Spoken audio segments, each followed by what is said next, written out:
Now, on a related matter, this Democrat-caused inflation has forced the Federal Reserve and its Board of Governors into a very tricky position. But while the country is carefully watching the Fed Board of Governors, the Senate happens to be considering several of President Biden's nominees to that very same board. Later today, I'll meet with Chairman Powell, whom President Biden wisely renominated to serve another term atop the Fed. Chairman Powell has proven to be a straight shooter within the mainstream of monetary policy. His creative leadership helped stabilize our entire economy through the uncertain early days of the COVID recession. I look forward to discussing inflation and the state of our economy with Chairman Powell this afternoon.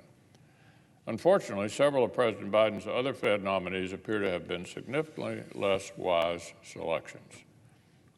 One nominee, Professor Cook from Michigan State University, has previously promoted partisan conspiracy theories. In 2020, she called for a fellow academic to be fired because he opposed defunding the police. The White House cites, among Professor Cook's qualifications, that she sits on the board of directors of the regional Fed in Chicago. She was appointed to that position just a few days before President Biden nominated her for this one. More troubling still is President Biden's nominee to the extremely powerful position of Vice Chair for Supervision.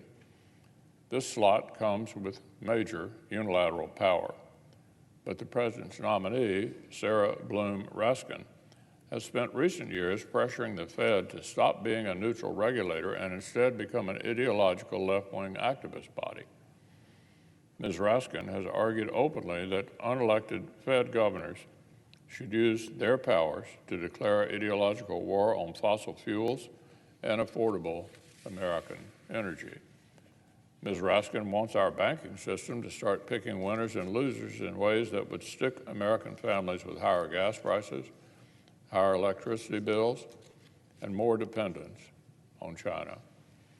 And she wants to implement this agenda from inside one of the least directly accountable institutions in our government, so that voters simply have no recourse. The far left is already boasting that this backdoor Green New Deal would only be the first step. Democrats have already introduced legislation that would get the Federal Reserve into the racial redistribution business and inject racial preferences into our financial system. These unpopular ideas would completely upend an institution that Americans need to remain non-political, nonpartisan, and non-ideological. Fed governors are supposed to be neutral regulators, not economic policy dictators whom voters can't get rid of. If this weren't disqualifying enough, potentially significant ethical questions have begun to swirl around Ms. Raskin's nomination. During her time out of government, Ms. Raskin became affiliated with an obscure financial technology firm in Colorado.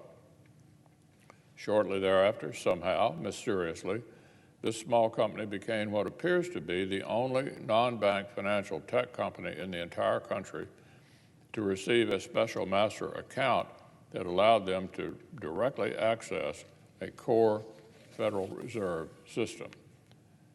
This is an obviously worrisome topic, but I understand that senators have not even been able to get Ms. Raskin to satisfy their basic requests for information. So I would urge President Biden to find a better, more mainstream, more bipartisan candidate to serve this crucial institution.